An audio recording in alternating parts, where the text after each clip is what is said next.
Hello and welcome back to your 18 WJTS In.form. I'm Kaitlyn Neukam, and we're going to take a trip to Ferdinand, a little back to time trip per se.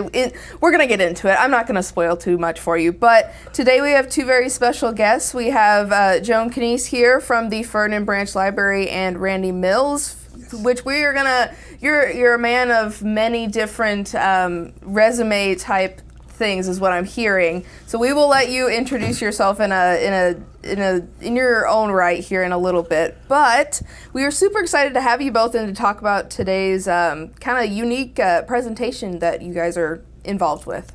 Absolutely. Well, Randy and his wife Roxanne came into the library, a couple of years ago already. And he talked about being an author. His wife was as well, and a professor.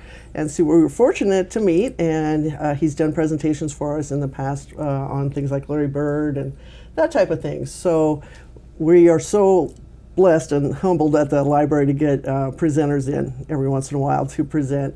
And he's been one of them, and he was nice enough to come back. So I'll let him tell you all about that. And I wanted to quickly give a little plug for the library. We're part of the Jasper Du Bois County contractual library system, so it's Jasper, Ferdinand, Birdseye, and Du Bois. And I would love for all of you to look at our website and see all the activities that are going on, because we have stuff for all ages.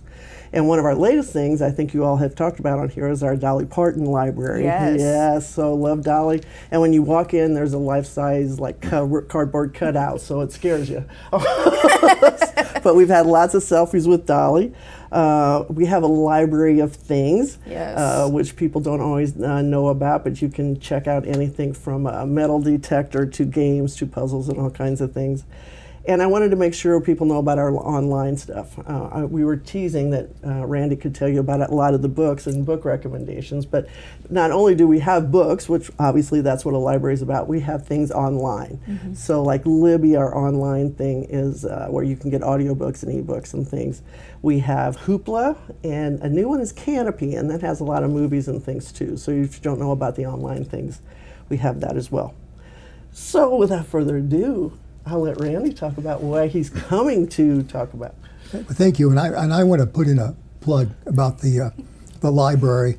It's the Jasper ones. They're all fantastic. They all are, but they're all gems, really. I've been in a lot of libraries doing research over the years, and back before you had internet and access to a lot of material, you had to drive to those places, and I've driven hundreds of miles to find one lousy article, but they weren't lousy. They were finds. They were gems to find.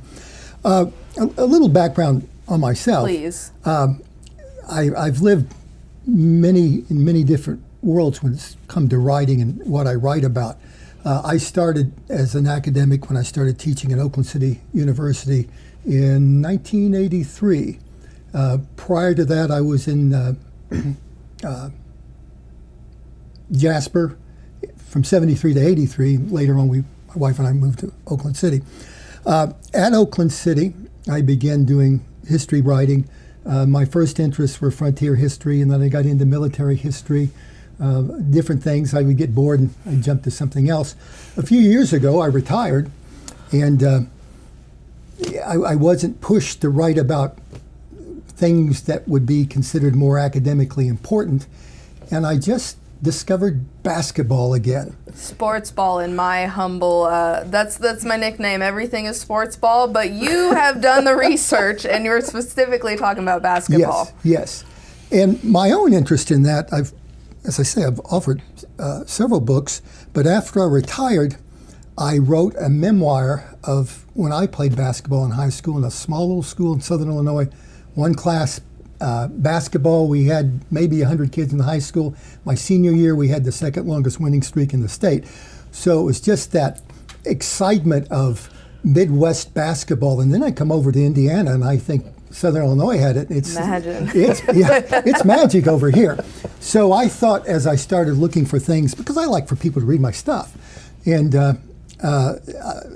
my memoirs got quite a bit of interest of people who were involved in it in Southern Illinois. So I thought, well, gee, I'll do something about basketball around here. I have a book coming out about Larry Bird's basketball high school days. Nobody's looked at that. Don't know why, but I did. And in the process, I started stumbling on other stories. That book will have as much about Jasper, or Springs Valley playing Jasper, as it will any other team, because they were big, big rivals. Right. So there's going to be a lot of that in there. And then when I was at the library in Ferdinand, I was looking around and I came across a story of the St. Ferdinand team. And my first thought was, what, St. Ferdinand? Isn't that Forest Park where my grandkids go to? Well, there's a story there.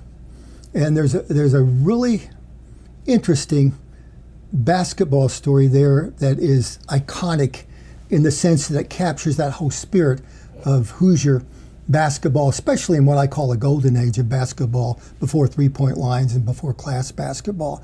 And the St. Ferdinand Crusaders really capture that. Ferdinand does not have a high school for boys until 1951. Wow. I still haven't figured out why that is, but actually I have. But that's a story too that's unique to that community. This is a very unique community, as all communities are. So I just loved finding that out about the community I'm living in now, where my two sets of my grandkids are.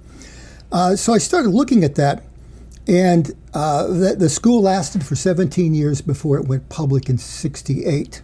And then later on, it merged with Birdseye and became Forest Park. So for a while, it was just Ferdinand after St. Ferdinand. It was Ferdinand for a couple of 3 years, I think, 2 years. So we're looking at a 17-year span, and in the first year, they did not win a game. And in the second year, they won 7. In the third year, 9. Got my cheat sheet here. The fourth year, 11. And then in the next 2 years, they reached a high point in the 1950s. So I had discovered earlier, writing my book about small schools in Southern Illinois, my own high school, that small schools like that typically have a great team every decade, and sometimes back to back, because if you've got a pretty good team, it'll carry on another year. So I understood that from writing that earlier memoir, and that was what I was looking at. What was that? The 56, 57 team. They were 17-3, and they got beat in the sectional by Dale, who had Roger Kaiser, who was an All-American at Georgia Tech. And I think their basketball coach at the time, I believe, was a guy that ended up coaching in the NBA. So anyway. Lots of connections. Yeah, connections. A lot of connections. You start finding that. The coach of the team in that first 10 years was Ransom. Mark Ransom, I think, was his first name.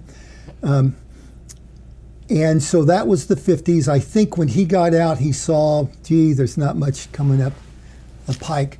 So the next coach took over in 1960, and that was Jim Wall. And Bob Maxey was the assistant coach. And again, we've got another, what I call a once-in-a-lifetime team, kind of like that one I played on in 1968-69. I mean, these teams may never come around to these small schools again. So this team was 18-2 going into the sectional, and looked like they were going to go deep into the state tournament. I mean, we should still be telling stories about this team. So I focus on this team when I'm going to do the presentation, give it a little bit away. Rather than talk about all 17 years, I'm going to really focus on this team because they play in what I call one of the most important and historic basketball games in basketball history. Now, I don't know how much more to say. Oh, don't give it away. And give it away. So you gave us a perfect lead up into your presentation. Yes. So let's unpack it a bit. The Ferdinand Crusaders, of course, were from what time frame again? Remind us. 1951 to 1970. It was 17 years. 1968. Yes, and then it eventually transitioned to just Ferdinand School, and then they ended up being the Forest Park Rangers. Yes. So this is a demographic of people that may or may not still be hanging around here in Du Bois County, but this specific team, and remind me, it's the 63-64 team, yes. That's the golden highlight team that you are going to be talking about in this presentation. Yes. And I will be talking about some of the other teams and I'll have some I like pictures. I have a PowerPoint there, some of the pictures of the players. So I'm going to try to get them all in there real quick. How much time will I have at this time? Well, we don't have to lock the doors. We can leave it open for everyone to stay. It sounds like you've done some extensive research into, why this team should be recognized. Yes. How major this is for such a small town as Ferdinand, as Du Bois County. I mean, in the 50s and 60s, we were so much smaller. Granted, everybody's related to everyone around here, but that is huge for so long or so many years past now. Yeah, and we're talking. Gee, I don't want to think about that. We're talking well over 50 years ago. Right. Yeah, I mean, to me, I was going to ball games and playing during that time too. So that's interesting, isn't it, when you have that? Yeah. And I think the other thing is this connection I've made. Talk about connections with something that is almost sacred in basketball, and. That's one of the reasons why this story is going to be in my Larry Bird book. Right. I'll give that nugget out.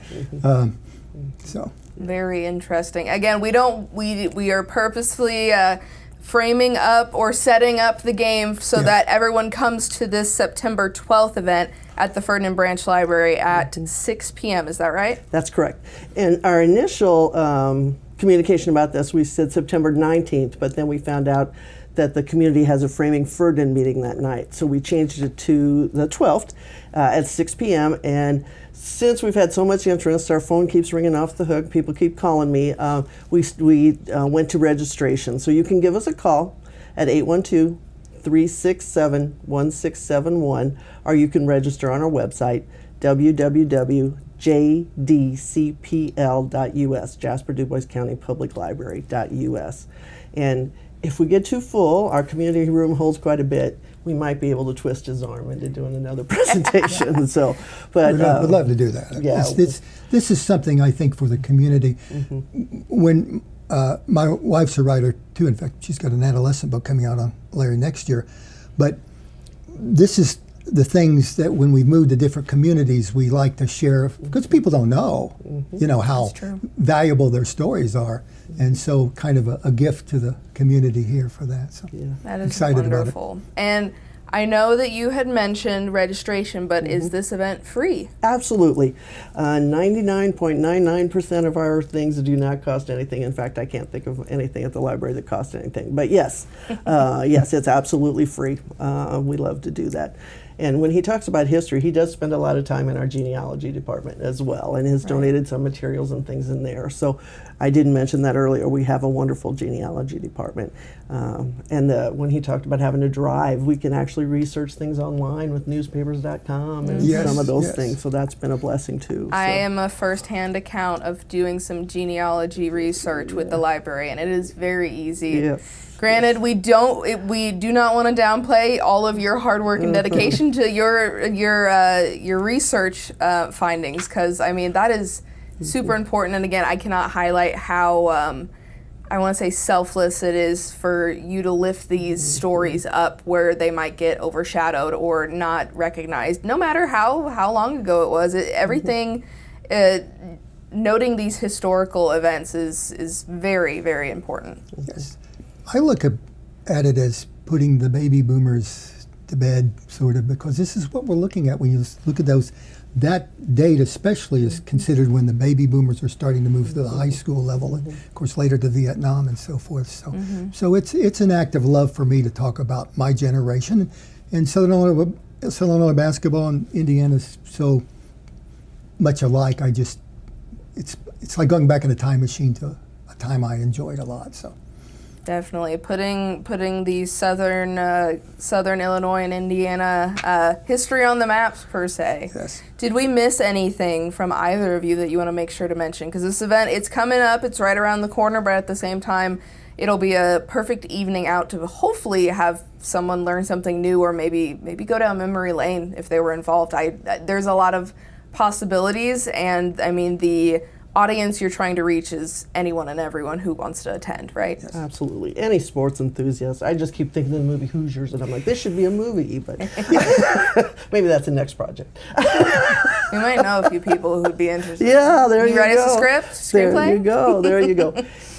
Please come over, listen to Randy. He's just, I get all excited every time I start listening to his stories. So, and then check out the library. We'd love to have you anytime, but especially this night. We really would welcome you. So thank you so much. And thank you, Kaitlyn, for having us. We really appreciate it. Yeah. Yes, thank you. Thank you so much. Again, the Ferdinand Crusader Basketball team, the game that changed history, is happening September 12th at 6 p.m. till 7:30-ish at the Ferdinand Branch Library. And I cannot commend, there are events happening at all the area libraries all the time, so the website is a perfect place, not only to register for this September 12th event, but to also check out what your next adventure is going to be. Joan, Randy, we greatly, greatly appreciate your time today, and best of luck, and I'm excited to see who all turns out to show their basketball history buffedness with you guys. Yeah, absolutely. Thank you so much. Thank you. Thank you so much at home for watching. This has been your 18 WJTS In.form, taking a trip to Ferdinand to check out the Ferdinand Crusaders, to be honest. We are local people watching local people.